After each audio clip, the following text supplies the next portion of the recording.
In 1936, a letter arrived at Buckingham Palace. No royal seal, no signature, just a single photograph and a demand. £500,000 or the king's darkest secret would be exposed. This is the scandal they spent 80 years trying to erase from history. Picture this, you wake up one morning in the most famous palace in the world. You're the King of England, Emperor of India, defender of the faith. You rule over a quarter of the planet's population. You have wealth that most people can't even comprehend. Palaces, servants, armies. The entire British government answers to you, at least in theory. You were born into this, trained for it since childhood. You're untouchable, divine even. That's what they teach you. That's what everyone believes. Kings don't answer to anyone except God. But here's what they don't tell you when you're growing up in palaces,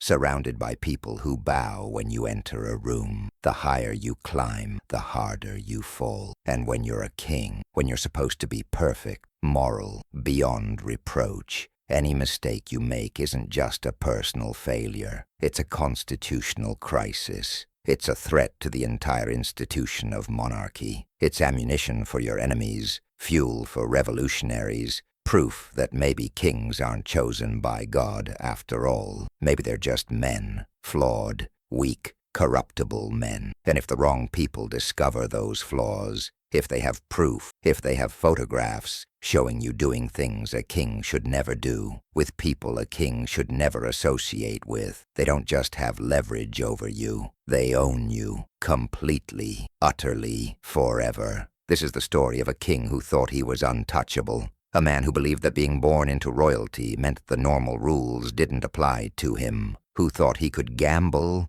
drink, sleep with whoever he wanted, associate with whoever amused him, and nobody would dare challenge him because he was the king. He was wrong, because while kings rule countries, there's another world that operates in the shadows, a world of fixers and criminals and intelligence operatives who understand something that kings often forget. Power is an illusion. Real control belongs to whoever holds the secrets. And in the 1930s, someone started collecting secrets about the King of England. Not random gossip, not tabloid rumors, real secrets, documented, photographed, undeniable proof of behavior that would destroy the monarchy if it became public. And when they had enough evidence, when they had him completely cornered, they sent a letter, one photograph, one demand, £500,000.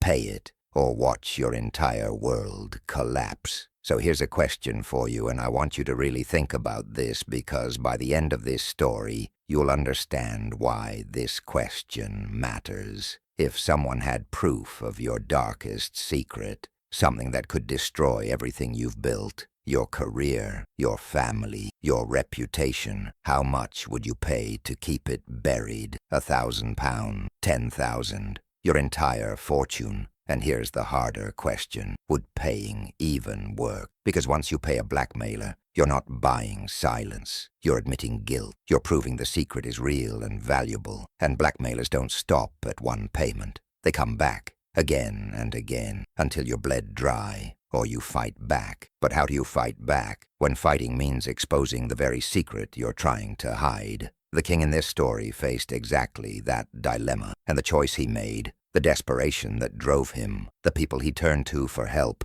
it didn't just cost him his throne. It rewrote British history. It changed the line of succession. It put a different king on the throne, a man who was never supposed to rule, whose daughter would become one of the most famous queens in history, all because of one photograph and one letter. This isn't just a story about blackmail. It's a story about power, about what happens when the most powerful person in a country realizes he's not actually in control, about the shadow world that exists behind every government, every monarchy, every institution we think is untouchable. And it's a warning, because this didn't just happen once in 1936 to one king. This happens all the time, to presidents, to prime ministers, to billionaires and celebrities, and anyone with enough power to be worth controlling. We just don't hear about it. Because unlike this king, most of them successfully bury the evidence. They pay the blackmail. They silence the witnesses. They use their power to erase the truth. And history never knows what really happened. But this time, the story got out. Decades later, when enough people were dead, when the archives were finally opened, when historians started piecing together what really happened in 1936, the truth emerged.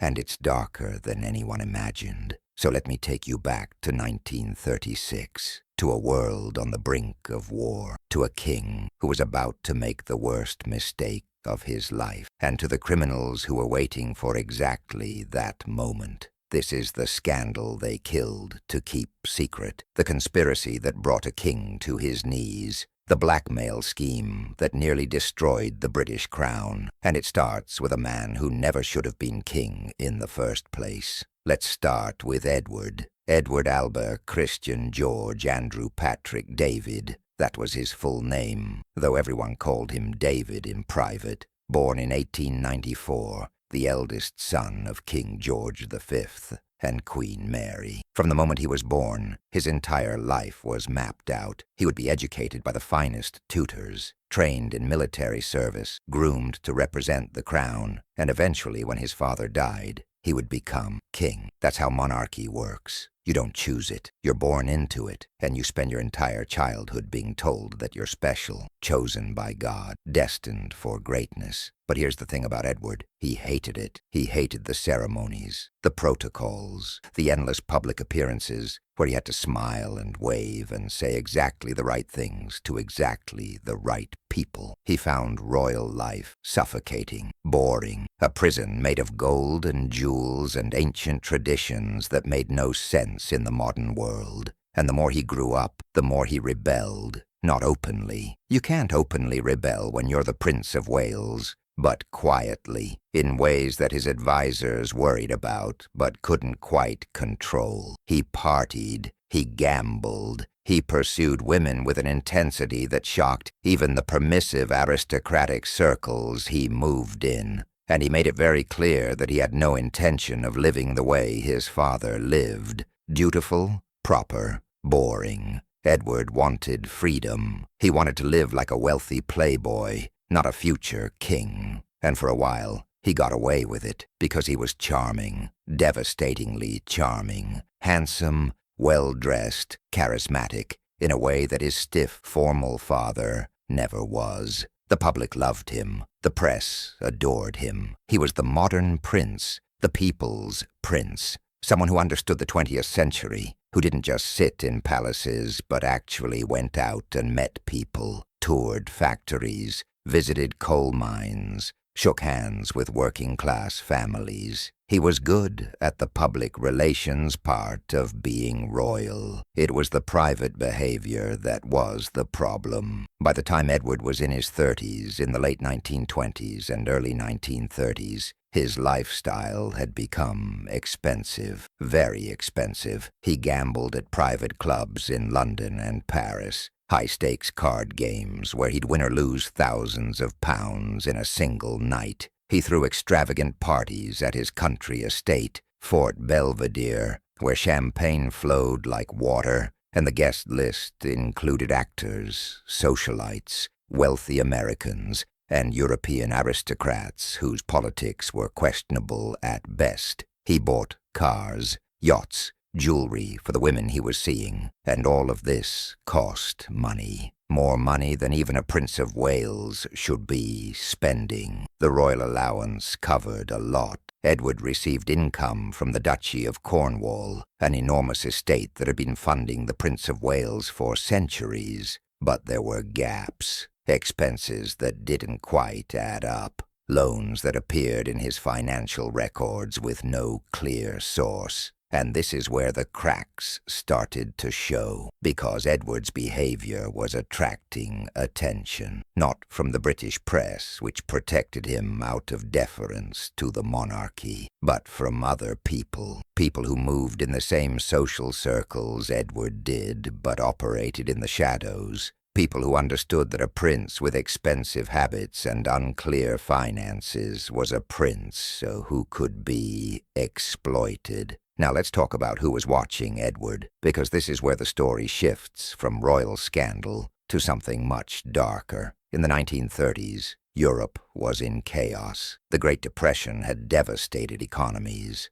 Unemployment was rampant. Fascism was rising in Germany and Italy. Old empires were crumbling, and in that chaos, certain organizations thrived. We're talking about criminal syndicates that operated across borders, that dealt in everything from gambling and prostitution to arms trafficking and currency manipulation. These weren't street gangs. These were sophisticated criminal enterprises with connections in governments, banks, aristocratic families, and intelligence agencies. They understood that the real money wasn't in robbing banks or selling drugs. It was in controlling people, specifically controlling powerful people. And the best way to control powerful people was through their whacknesses. Did they gamble? Offer them credit? Did they have mistresses? Arrange introductions? Did they need money quickly and quietly? Provide financing? No questions asked. And then, once they were dependent on you, once they owed you favors and couldn't easily walk away, you owned them. You didn't need to threaten them. You just needed to remind them, occasionally, subtly, that you knew things, and that knowledge was currency. In Edward's case, the weakness was obvious. He gambled, he spent lavishly, and by the early 1930s, he was starting to run out of money. Not publicly, not in any way that would show up in official records, but privately, among his inner circle. People knew Edward was borrowing money, taking loans from friends, delaying payments to creditors. And that's when he met the Fixer. I'm calling him the Fixer because his real name is still disputed by historians. Some accounts call him a financier. Others describe him as a business consultant. A few suggest he was connected to Italian organized crime families that were expanding into London. What's certain is that he was someone who moved effortlessly between legitimate business and the criminal underworld. Someone who knew everyone worth knowing in European high society. Someone who could arrange anything. And sometime around 1932 or 1933, he was introduced to Edward at a party, probably by a mutual friend. Probably someone who thought they were doing Edward a favor by connecting him with a discreet financier who could help with his cash flow problems. The Fixer was charming, sophisticated. He didn't act like a criminal. He acted like a successful businessman who understood the needs of wealthy clients. And he made Edward an offer. If Edward ever needed cash quickly, no paperwork, no questions asked, the Fixer could arrange it. Not as a loan, exactly. More like an advance against future income. Very discreet, very simple. Edward said yes. Of course, he said yes,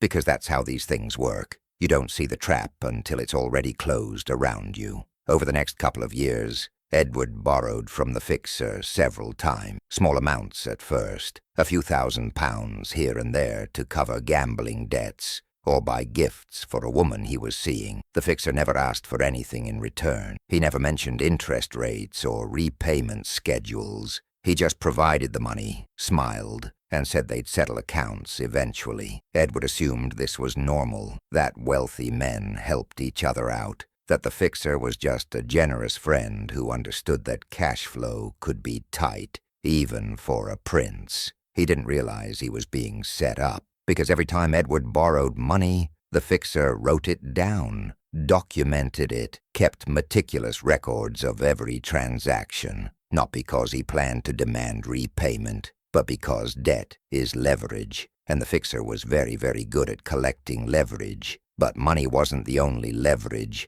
the Fixer was collecting. He was also collecting information, because Edward talked. When he was drunk at parties, when he was relaxed at Fort Belvedere, when he felt safe around people he thought were his friends, Edward said things, complained about his father, about the government, about how boring and outdated British politics were. He talked about his admiration for efficiency, for strong leaders who got things done without all the democratic nonsense. He talked about Germany, about how impressive Hitler's economic recovery was, about how maybe Britain could learn something from the way Germany was being run, and the fixer listened and wrote it down and waited. Then, in 1934, Edward met Wallis Simpson, and everything changed. Wallis was an American, twice divorced, sharp-tongued, ambitious, and completely unsuitable for a future King of England.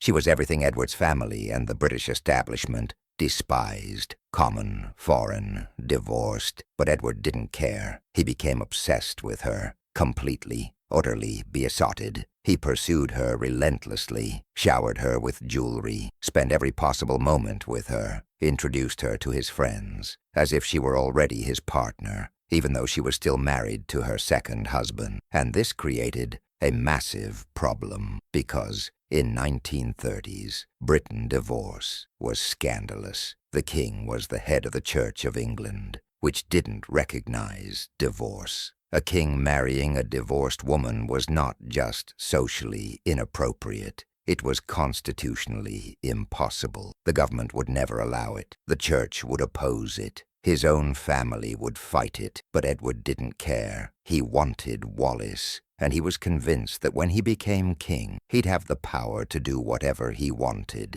This is where Edward made his fatal mistake. He started confiding in the fixer about Wallis, asking for advice, asking for help managing the situation. The fixer, of course, was sympathetic. He arranged meetings with sympathetic lawyers. He suggested ways Edward might navigate the political obstacles. He positioned himself as Edward's most loyal supporter in a world where everyone else seemed to be against him. And Edward, desperate and isolated, trusted him completely. He didn't realize that every conversation, every confession, every detail about his relationship with Wallis was being recorded, documented, added to the growing file that the fixer was building, a file that would eventually be worth £500,000. So here's a question for you. Have you ever trusted someone who turned out to be using you? Maybe a friend who seemed supportive, but was actually collecting gossip to spread behind your back.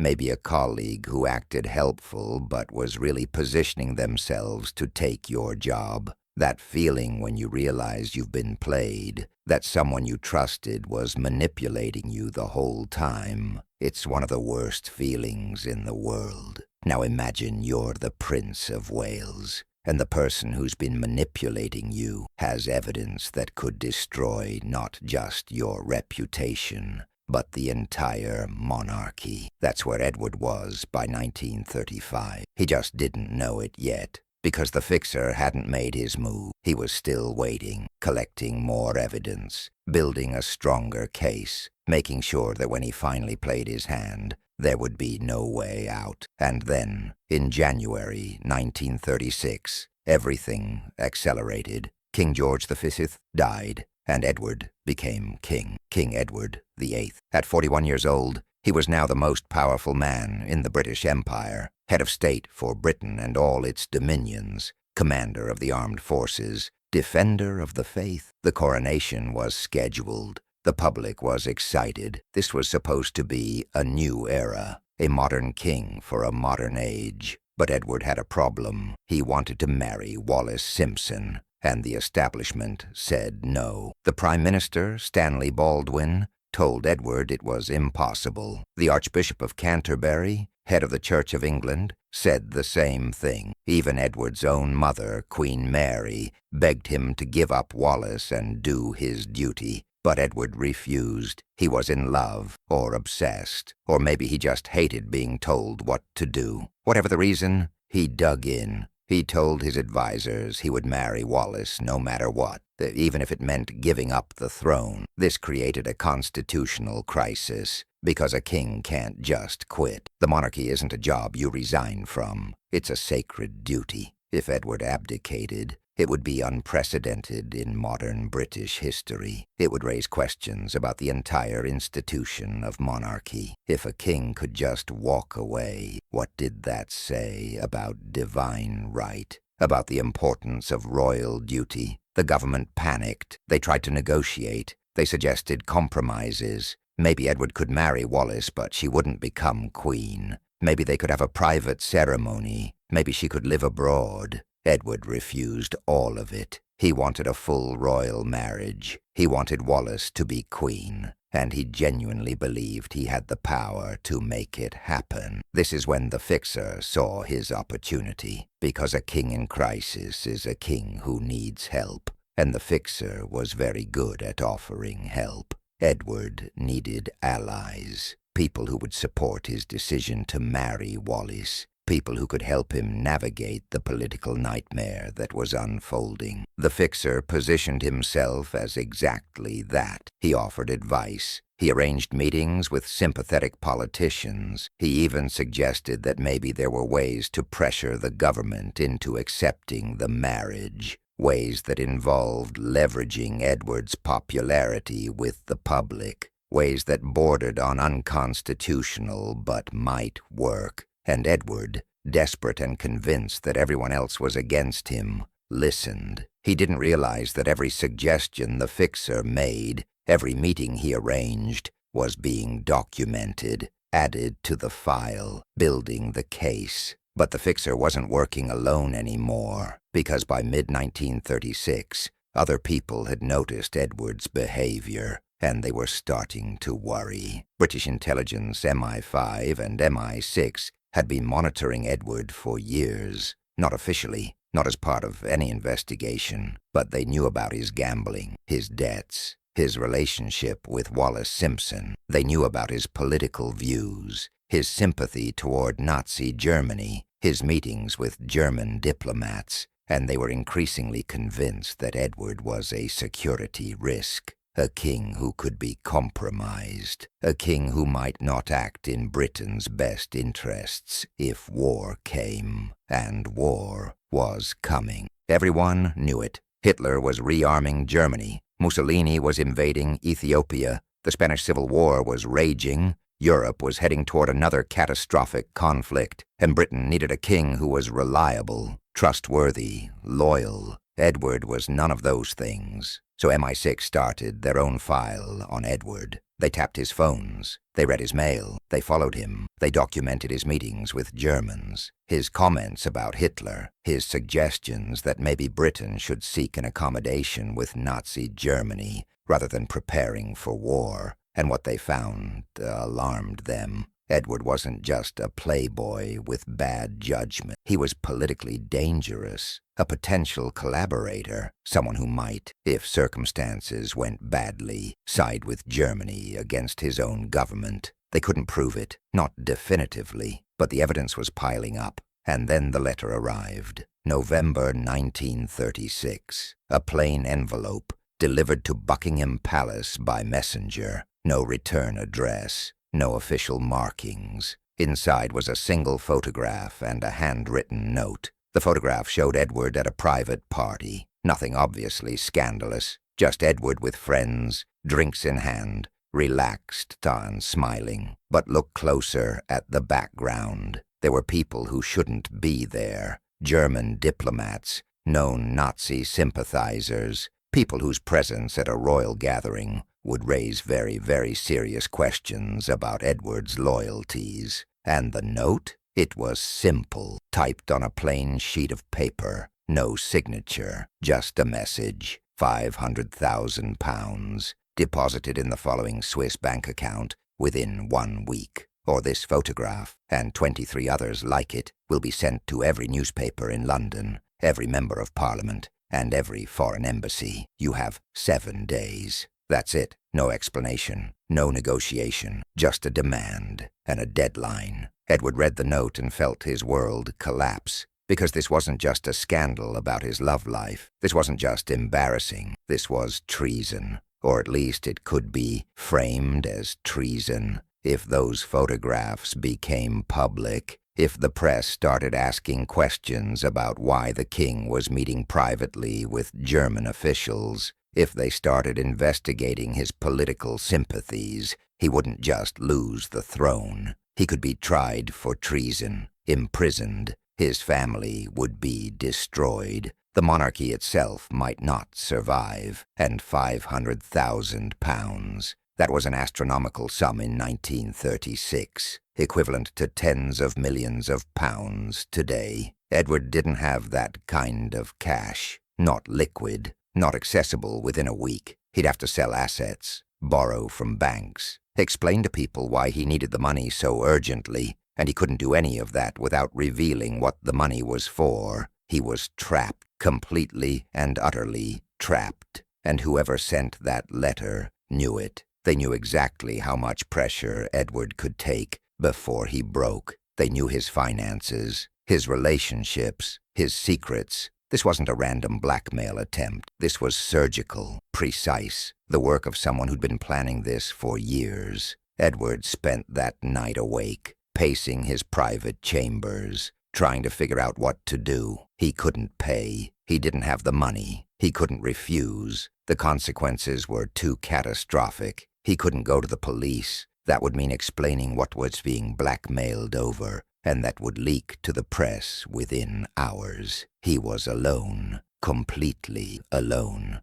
and he realized, maybe for the first time in his life, that being king didn't make him powerful. It made him vulnerable, because the higher you are, the more you have to lose. So what would you do if you were in Edward's position, trapped between an impossible demand and catastrophic exposure, knowing that every option leads to disaster? What choice would you make? Would you pay, hoping the blackmailer would honor the deal? Would you refuse and hope the threat was a bluff? Would you go to the police and accept the scandal? Or would you find another way? Edward chose the only option that made sense to him. He called British intelligence. He contacted someone he knew in MI6, someone who operated outside official channels, and he asked for help. Not officially, not on any record, but he made it clear that he had a problem, a very serious problem, and he needed it solved quietly. MI6 already knew about the letter.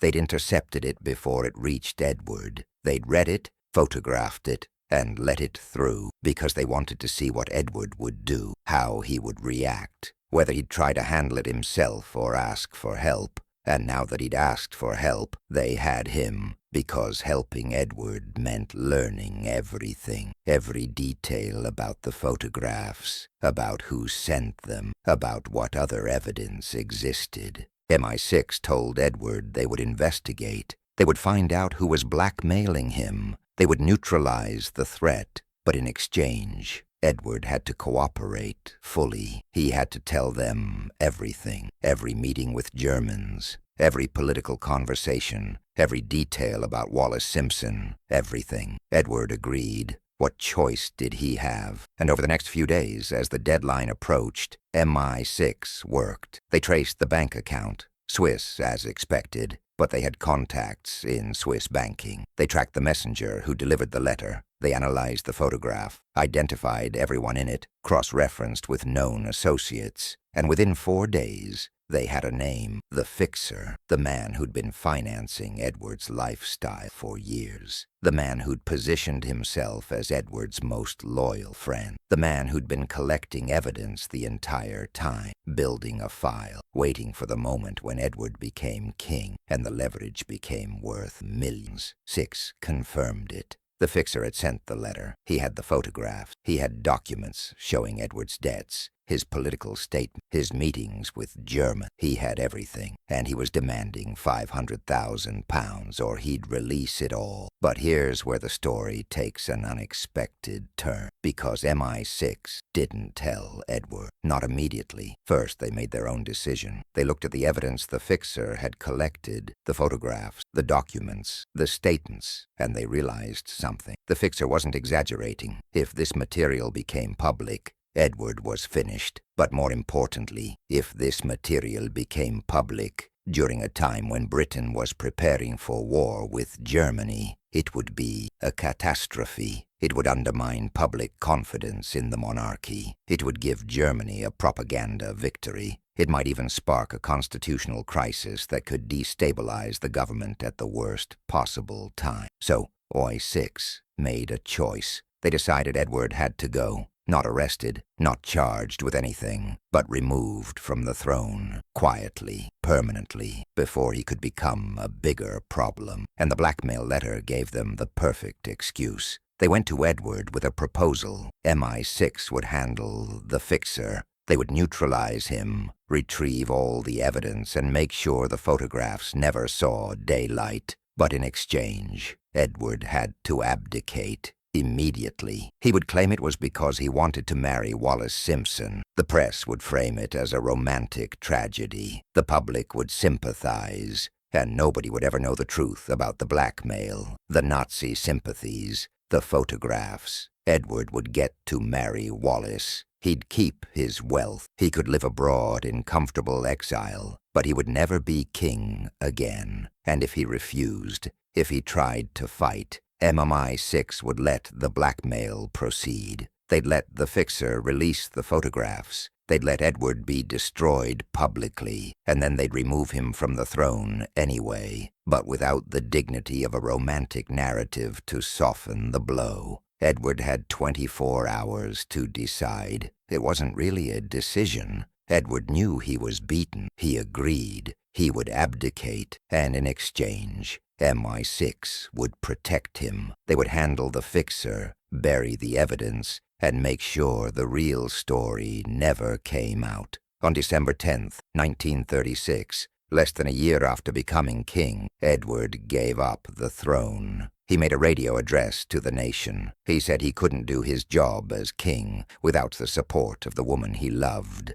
It was romantic, tragic. The public was sympathetic. Some people cried. Edward and Wallis became, in the public imagination, star-crossed lovers torn apart by duty, the ultimate sacrifice for love. But it was all a lie. Edward didn't abdicate for love. He abdicated because British intelligence gave him no choice, because he'd been blackmailed, compromised, and exposed as a security risk, and because the organization that blackmailed him had so much evidence that there was no way to fight back without destroying everything. So what happened to the fixer? That's the part of the story that gets dark, because MI6 kept their word. They found him. They confronted him. They made him an offer. Hand over all the photographs, all the documents, every piece of evidence you have on Edward. In exchange, you walk away. No charges, no arrest. You keep whatever money Edward already paid you. You leave England and never come back. Refuse, and we kill you. Not arrest, kill. Because by this point, MI6 wasn't playing by normal rules. They were preparing for war, and loose ends were being tied up very, very permanently. The fixer took the deal. He handed over the files, all of them, every photograph, every document, every recording. MI6 verified it was everything, and then they let him go. Some accounts say he went to Switzerland. Others suggest Argentina. One historian claims he died in a car accident in Portugal 3 years later. But there's no proof. What's certain is that he disappeared, and MI6 destroyed the evidence. They burned the photographs, shredded the documents, erased every trace that the blackmail had ever happened, and they wrote a new official history. Edward abdicated for love. Wallis Simpson was a temptress who seduced a king. It was a tragedy, but also proof that love conquers all. Romantic, safe, a story that couldn't threaten the monarchy. And that's the story history believed for 60 years. It wasn't until the 1990s, when government archives started being declassified, that historians began to piece together what really happened. They found fragments, references in MI6 files to the Edward situation, memos about neutralizing foreign influence, budget lines for payments to unnamed sources. Nothing definitive, nothing that spelled it out clearly, but enough to realize that the romantic story was propaganda, that Edward hadn't just fallen in love with the wrong woman. He'd been compromised by criminals, blackmailed for hundreds of thousands of pounds, and removed from the throne by his own intelligence service because they couldn't trust him during wartime. And the blackmail? It worked. Not in the way the fixer intended. He didn't get his £500,000 from Edward, but he got paid, quietly, by someone. Some historians think May VI paid him to guarantee his silence. Others think he blackmailed someone else. Maybe someone in the government who didn't want the Edward scandal to come out even after the abdication. We'll never know for sure, because everyone involved is dead. The files are destroyed, and the only evidence that remains are fragments and educated guesses. But here's what we do. Edward spent the rest of his life in exile. He married Wallis Simpson in 1937. They lived in France, wealthy but powerful. Occasionally he was invited back to England for royal events, carefully managed and controlled. He died in 1972, and when his papers were finally released decades later, historians were stunned. He'd met with Hitler in 1937. He'd discussed the possibility of returning to the throne if Germany won the war. He'd passed information to German contacts about British military preparations. Edward wasn't just a romantic fool. He was a collaborator, a traitor, and British intelligence knew it in 1936. That's why they removed him, not because of Wallis Simpson, but because he was a threat to national security. So who really won this game? The fixer got away with a fortune and disappeared. MI6 removed a compromised king and replaced him with George VI, Edward's younger brother, who turned out to be exactly what Britain needed during the war. The British government avoided a constitutional crisis and a potential security disaster. And Edward, he lost everything. His throne, his power, his reputation, all because he made the mistake of trusting the wrong people and believing that being king made him invincible. Here's the lesson, and it's one that applies just as much today as it did in 1936. Nobody is untouchable. Not king, not presidents, not billionaires. Power doesn't protect you from your own mistakes. In fact, power makes you a bigger target, because the more you have to lose, the more someone else can take from you. And the moment you have secrets, the moment you owe favors, the moment you trust the wrong person, you're not in control anymore. You're just choosing how you lose. Edward chose exile over exposure. He chose the romantic lie over the criminal truth, and he spent the rest of his life knowing that he'd been beaten, that someone out there, maybe the fixer, maybe MI6, maybe someone else entirely, had owned him completely, and there was nothing he could do about it. But here's what's really disturbing about this story. It's not unique. This happens all the time throughout history. Powerful people have been blackmailed, controlled, and destroyed by the very systems they thought they ruled. We just don't hear about it, because most of them successfully bury the evidence. They pay the blackmail, they silence the witnesses, they erase the records, and history never knows what really happened. Edward's story only came out because he lost spectacularly, because the blackmail failed and MI6 had to intervene, because enough people knew fragments of the truth that it eventually leaked decades later. But what about all the cases where it succeeded? What about the politicians who've been blackmailed into voting a certain way? The business leaders who've made decisions because someone had leverage over them? The presidents and prime ministers who've lived in fear that one photograph, one document, one witness would destroy everything? How many of them are out there right now? How many powerful people are being controlled by secrets they can't escape? We'll never know, because the successful blackmail schemes are the ones we never hear about. Edward's story is a warning, but it's also a blueprint. Find someone powerful, learn their secrets, wait for the right moment when they have the most to lose, and then make them pay. It's been working for centuries, and it still works today. So I'll leave you with one final question. If a king can be blackmailed, controlled, and removed from power by criminals and intelligence agencies who can't be. If the most powerful person in one of the most powerful countries in the world can be brought to his knees by a single photograph, what does that say about power itself? What does it say about the people we trust to lead us? And what does it say about the world we live in, where secrets are currency and leverage is the real throne? Think about that,